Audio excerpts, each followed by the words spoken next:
I think the 5 areas are broad enough that they really do, they're pretty much all-inclusive, that when you start looking at issues around economic prosperity or even education, but particularly things like quality of life, there's a lot of issues that fall within that. So we know that there's no doubt that education and economics are extremely important. So the educational attainment of the population, the business mix, business growth, et cetera, job growth.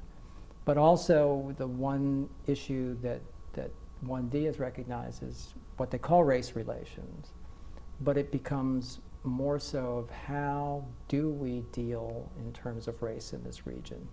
It's very important that we see that there are problems. We have a racial divide in this region, and that we have gaps in terms of the attainment in terms of education, housing, economics, test scores, et cetera. There are gaps between the races that we need to be able to identify and start to look at why those differences exist and how do we start to narrow those differences. But we also, another issue within race relations is that openness to all.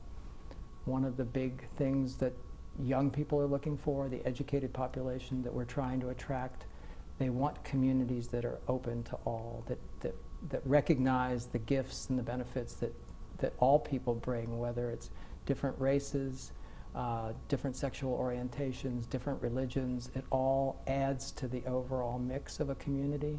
It makes it much more interesting, much more vital. And so issues around immigration that we've been talking about, and other areas of what I see as more that openness and how do we all benefit, how does everybody's boat get lifted and not one race gets all the benefits and everybody else suffers. So we need to look at ourselves, and we need to really see how race plays out in this region relative to others.